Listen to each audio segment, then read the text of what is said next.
brothers, ulama, our sisters. Once again, we are fortunate to be alive and present in this special first month of our calendar, the month of Muharram. We've heard a lot with the 10 days, the day of Ashura passing, about Muharram. One of the key factors and reminders of these occasions and incidents is to make us ponder and think as to who we are, where we come from, and where do we obtain our guidance from. And as Muslims, we all know, and it is repeated right from our childhood days, that we need to learn to recite the Quran, we need to learn to understand the Quran, we need to learn about the Sunnah of the Holy Prophet ﷺ, we need to know the kind of life he led, because the Quran itself tells us that his life is our uswatun hasana, is the ideal example for all mankind to follow. So what we have to do and what we don't have to do is very, very clearly spelled out. That's where Muslims are very fortunate, in particular, the followers of Musa alayhi salam and Isa alayhi salam, the Jews and the Christians, the Abrahamic faiths. For whatever it is, we do have a scripture to follow, the Holy Quran, of course, being the final one and the most authentic one. And the starting point has to be the Quran. And for whatever reasons, we seem to be fond, which is a good thing, of reading the works of different scholars. We are fond of reading and listening to khutbahs and talks and bayans, and at different occasions, whether it's our two Eids, Muharram, the Ruah night, and all the other special occasions, we make a point of coming to listen and all that. But in that process, we have become a little lethargic or a little slow in giving or maintaining the attention that needs to be given to the Quran. It doesn't mean that if you are listening to these lectures and reading different books and kitabs and so on, which we must do, but the direct link with the Quran has to be kept alive. Initially, Almighty has made it quite easy for us that if you only recite it, it has its huge spiritual benefits, just recitation. But that must not end there. There must be a continuous effort to learn and understand the real message of the Quran. So we could, if we don't know the language, we could do it via authentic, good translations. And the problem with translations is if you don't verify the quality of the translations, it can be problematic. You just don't take any translation and anybody's translation and think that you are reading the meaning of the Quran. It doesn't work like that. You have to know that it is a Quran, that different ulama, different scholars say, no, this translation is valid. Whether it's an Urdu translation, an English translation, Afrikaans translation, of course a translation, a Zulu translation, whatever it might be. And one must also be careful that if there's something in the Quran, whether you understand Arabic and go directly to Arabic, never make the mistake of thinking that your individual understanding is the correct understanding. Because the correct understanding, even if you know Arabic thoroughly, translations are translations, you need to verify it, you need to ask for explanations. Sometimes the words used, even in the good translations, are not necessarily the correct word. Because Arabic is a super scientific language, and it only uses appropriate words for the appropriate meaning that needs to be, the appropriate message that has to be conveyed. So if anybody reads the Quran because he knows Arabic and thinks I have understood it, it's also another mistake. Because you need to really know the real Arabic language, the classical language of the time of revelation. Because with time, a lot of words, it's the same word that's used in the Quran, but the context in our time, after 1500 years, has changed. So the real meaning that the Quran is using for sometimes gets lost because the current colloquial meaning has other dimensions into it. So you have to check that too. And the means of doing it, our religious literature, our tafsir literature, our hadith literature, our fiqh literature is all available. You have to have knowledge of that as well.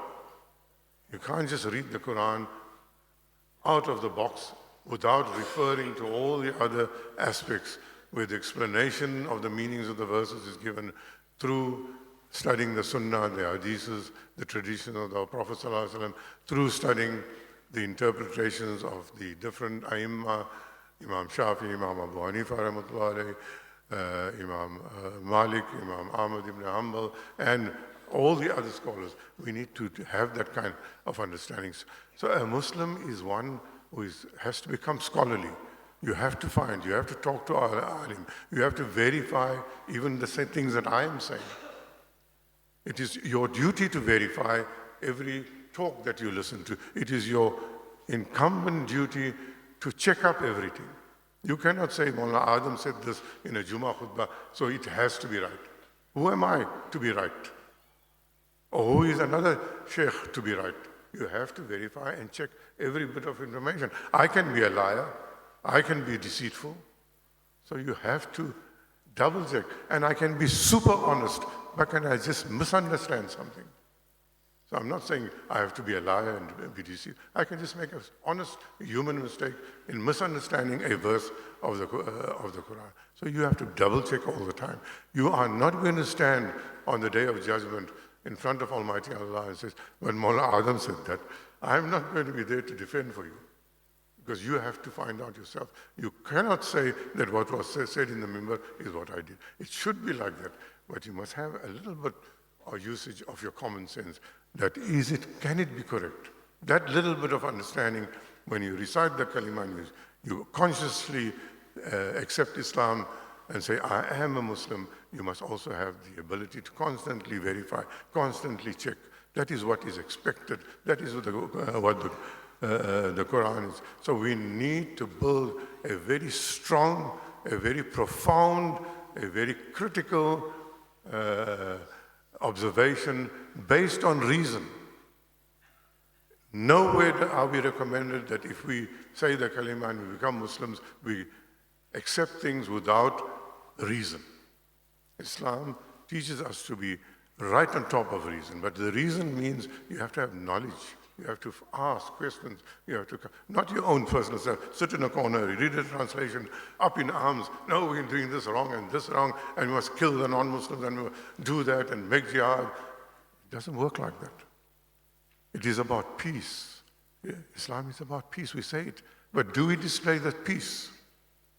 Just have a quick glance in your mind for a few seconds and look at who's killing. We are Muslims, so let's talk just about Muslims. Time is not there to go into other communities. Who is killing the most Muslims today? You have the answer immediately. I don't have to put explanations. Even the custodians of the Haramain are involved. And it goes across the board. It's not just Arabs. So we mustn't make the mistake of putting the blame on the Arabs all the time. It doesn't work like that. Every one of us has some element of error or guilt or something that builds up into a national thing, a global phenomena. We mustn't think we are absolved. Our approach and our understanding must indicate, yes, we are living in the southern tip of Africa. We can only do this much. We can only give charity, maybe. That's all we can. All that, I understand all that. But are you consciously involved as a member of the Muslim Ummah first And are you equally consciously involved as a member of humanity? Muslims don't behave in isolation. We don't work for the Muslim community only. We are custodians, or we are, as the Quran says, we are the shaheed. We are the evidence givers. The Anbiya give evidence about us. Rasulullah Sallallahu Alaihi Wasallam, the Khulafa Rashidin. We are the evidence for mankind as a whole. You can't be a vicegerent, a Khalifa Almighty Allah, and you only for Muslims. Never. You are responsible for mankind as a whole. You are responsible for every plant that grows. You are responsible for every animal, every insect. We have that kind of responsibility towards everything. So, super God conscious through understanding the Quran becomes absolutely critical. There can be no compromise. And it's not the common thing is, oh, we don't understand. There's no room for I don't understand if you're a Muslim. You'll have to make the time. You'll have to find ways of understanding. We are human beings. We have different levels. So a child's understanding will be different from an adolescent. The adolescent's understanding will be different from a middle-aged human being. The older person's understanding will be different. Experience comes in, different relationships come to, so the understanding grows all the time. And that is the power of the Quran. It will satisfy the child, it will satisfy the adolescents, it will satisfy the middle-aged human being, it will satisfy the old-age person. All that is built in. It has that extreme inherent power in it. But we don't see that power. Unless, like you touch a live wire and it can kill you because that current goes through you. That's the bang you must get out of the understanding the Quran. It must turn you upside down. Your soul must go almost within yourself, not physically. You must almost go berserk with that joy of understanding a word of the Quran, of understanding a verse of the Quran. It must create super joy in you. Then you are associated with the Quran. Then you are linked to the Quran. Keeping in mind that the Quran itself says that if every tree on earth is converted into pens, every tree, not one tree, every tree on earth that exists, that existed in the past, that exists today, and will exist in the future, is converted into pens. And this is a Quranic verse. And if the current ocean is used up as ink, and a second ocean, and 7 oceans, an indefinite amount of oceans are turned into ink, not even 1% of Almighty's knowledge will be given to us. So what we have is that 1-2% of the kind of knowledge that exists in the domain of the Almighty. So when we think we are scholars and professors, and I'm an alim, and I'm this, and I'm hafiz, and I'm that, you're just delving in 1%. But that doesn't mean the other 99% must be forgotten. We continuously study. We continuously discover. And maybe up to the day of judgment, we may just go another 1%. But that's not the issue, because these kind of understandings will continue in the year after. Spiritual link with the Quran and with the Almighty will continue. The world will come to an end. All human beings and animals and plants will all disappear, but the link to the Quran will remain. And the Quran will also remain, not just the link. The Quran is not a creation like you and I. It is an attribute of Allah. It is there forever. If Allah is forever, the Quran is forever. The attribute of Allah cannot be temporary.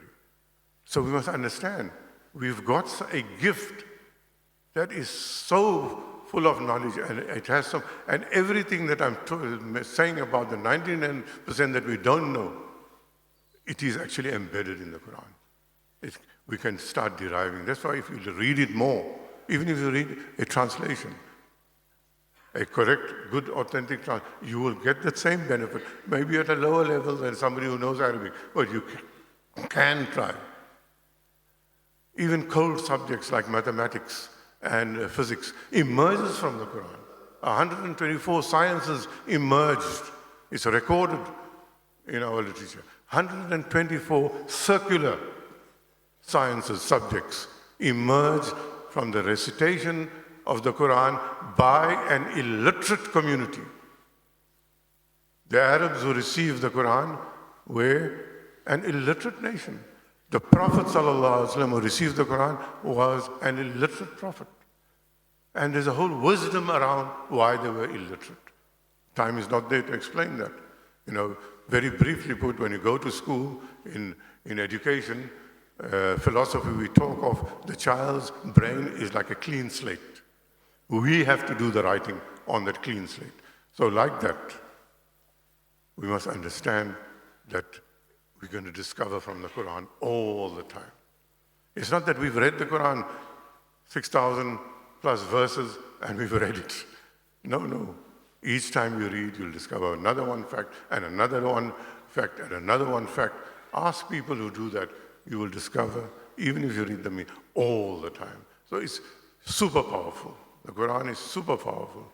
And I'm not going to talk too long. This was a busy week with Muharram, and you were here for the 10th and all that. I'll give you an idea that if you really look at the Quran, then you will understand how you can discover things in the Quran. Before that, I'll just give 3 quotations to give you an idea what the Quran is about. And the initial surah after Surah Fatiha, Alif Lam Mim, that makes it very clear what the first few verses make it very clear. The first requirement is have no doubt of the Quran. La rayba fihi. There must be no doubt at all that the Quran makes statements that was meant for 1,500 years. Get that rubbish out of your mind. And I'm using the word rubbish intentionally because the moment you think that way, it is rubbish. In fact, I should use more harsher words. The Quran is perfect. It has everything in it. Whether it's meant for 1,500 years ago, or 1,000 years ago, or 500 years ago, or today, or 1,000 years from today. It is relevant 100% from the moment it was revealed. It is not a historical book that ends at the time of Rasulullah or the Khulafa Rashidin, and now we must do our own reasoning and make our own interpretations. Then we've got it all wrong. The Quran does not allow us to think in that way. وَلَقَدْ ضَرَبْنَا لِلنَّاسِ فِي هَذَا الْقُرْآنِ مِنْ كُلِّ شَيْءٍ مِنْ كُلِّ مَثَلٍ. The Quran has given us everything. This is what he's saying in this very short verse in Surah Zumar. That this Quran has examples and parables so that you can, you can be admonished, you can learn, you can remember Allah. The Quran is a book that gives you information that you understand Almighty Allah. You understand the role of the Anbiya. You understand the role of awliya Allah and pious people. You get this global understanding. That is what the Quran should be bringing in your heart, that understanding that here is a book, here is a message that is for all times, and nothing, not a dot, leave alone a letter, not a dot is irrelevant. Everything in the Quran is absolutely relevant and is not just while humanity is alive, it is in perpetuity. It will never end, even in Akhirah. And in Surah Nur, Bismillah ar-Rahman ar-Rahim, وَلَقَدْ أَنزَلْنَا إِلَيْكُمْ آيَاتٍ مُبَيِّنَاتٍ. And the verse goes on. The mubayyinat means it is clear. The Quran is not mysterious. We must stop thinking, I can't understand the Quran. I need a moulana and a sheikh. Yes, you take guidance from them, you ask their advice, so that they can tell you this is how you handle the Quran. This is how you start understanding the Quran. If you're a Persian-speaking person, or if you are Urdu-speaking person, the mistakes we make, those who speak Urdu. The Urdu words we derive from Arabic, but many times it's an Urdu word. It's a Hindi word. It is a Farsi, a Persian word. It's a Swahili word. It's a Bahasa Malaysian word.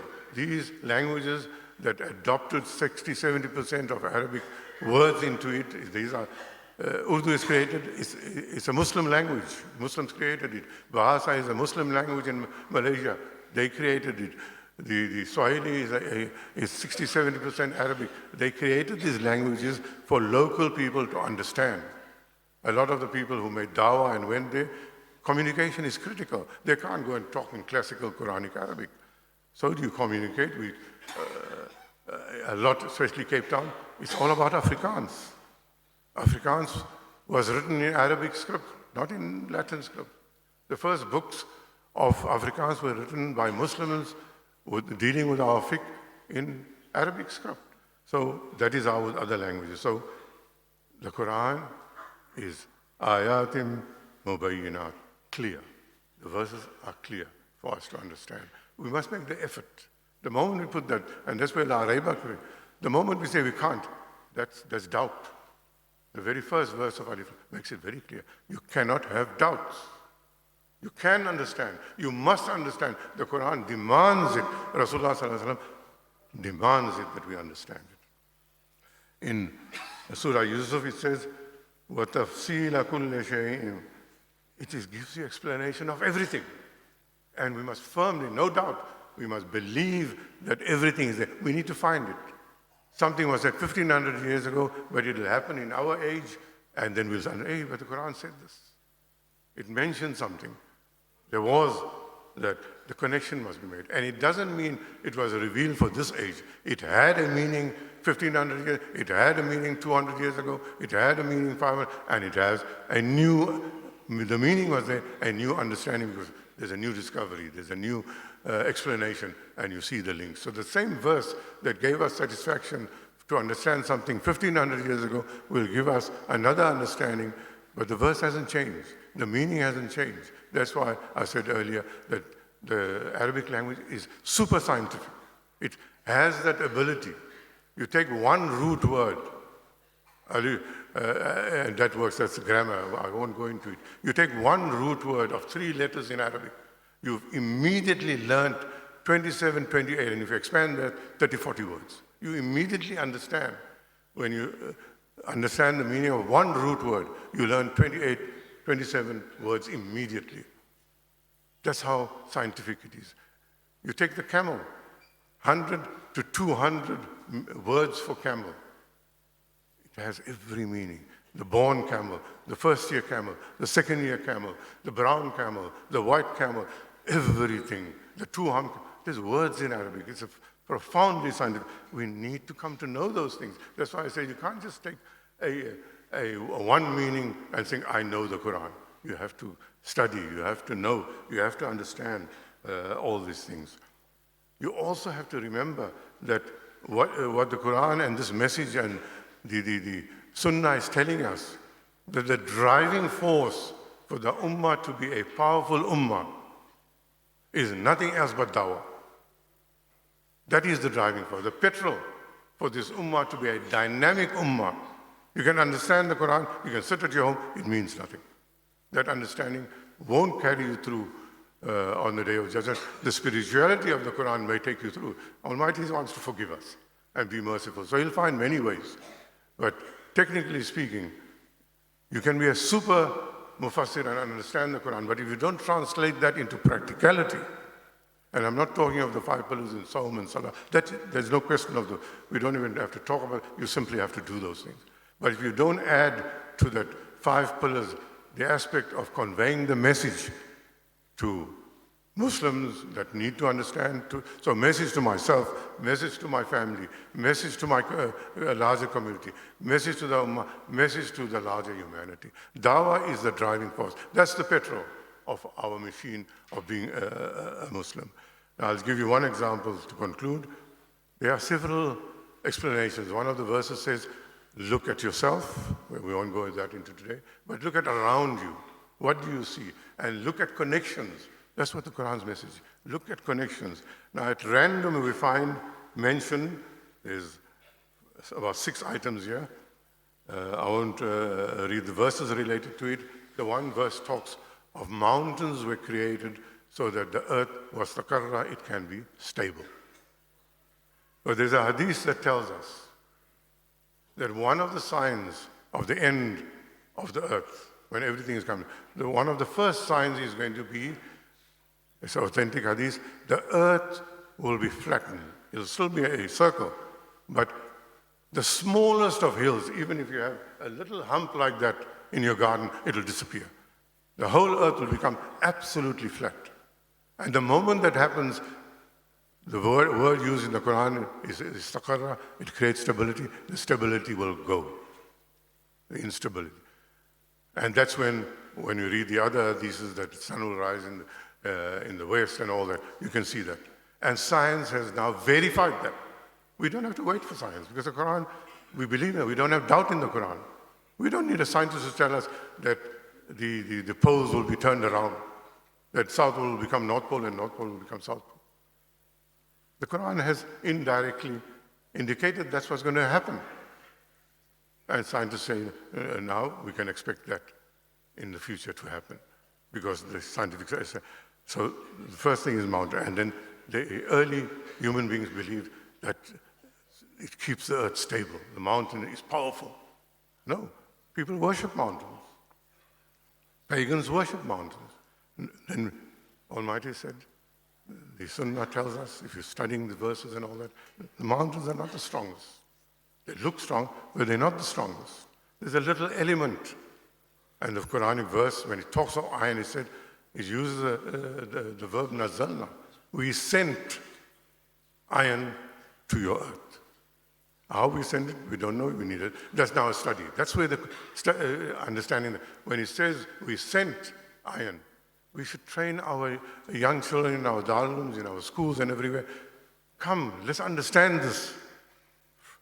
How was the iron sent to Earth? Was it a satellite? Was it an asteroid? What was it? It's beautiful study because it's now going to reveal more information about Almighty. So immediately it was said, no, don't think that iron is so strong. Because there's another element that is even stronger than iron. Now this all emerges if you have a relationship with the Quran and if you read the verses to get more understanding. And then we are told that fire is even stronger. What do you use to handle iron? No fire, iron is useless. You can't use that iron if you don't have fire. So what is stronger, the iron or the fire? Fire can melt iron, so fire is stronger. And then we realize by studying the Quran that no.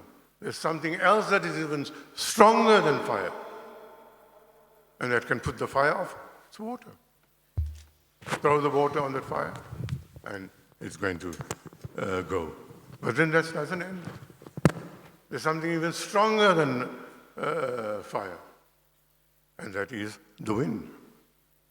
Now they talk of cloud. They can create by putting chemicals, sending aeroplanes and putting chemicals on the clouds, and it'll rain.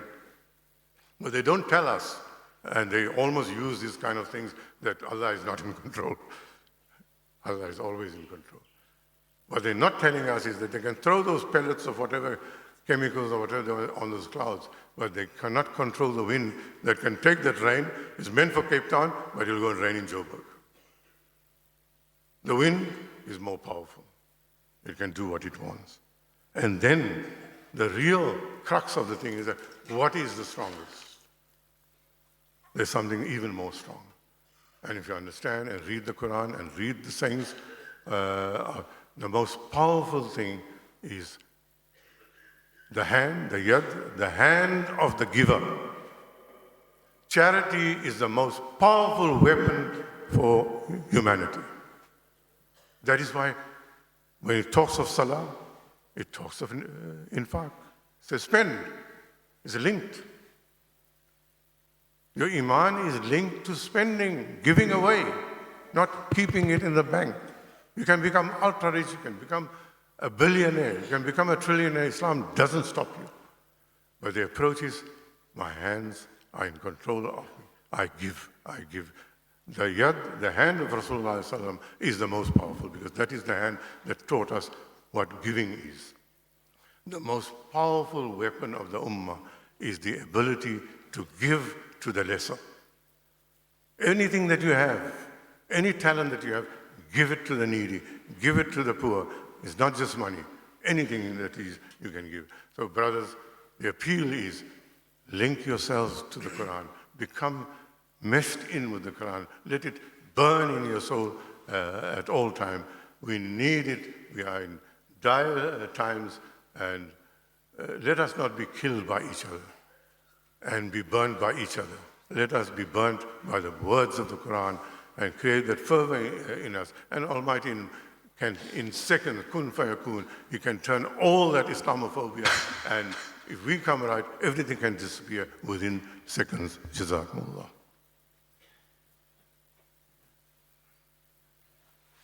Jazakumullah khairan to Maulana. Just a few announcements, inshallah. We make dua for the mother of Dr. Umar Adam, Zubaydah Adam, who passed on last week. We make dua that Allah subhanahu wa ta'ala grant the Jannatul Firdaus, Nur in Qubur, Amin Ya Rabbil Alameen, and contentment in the heart of the family.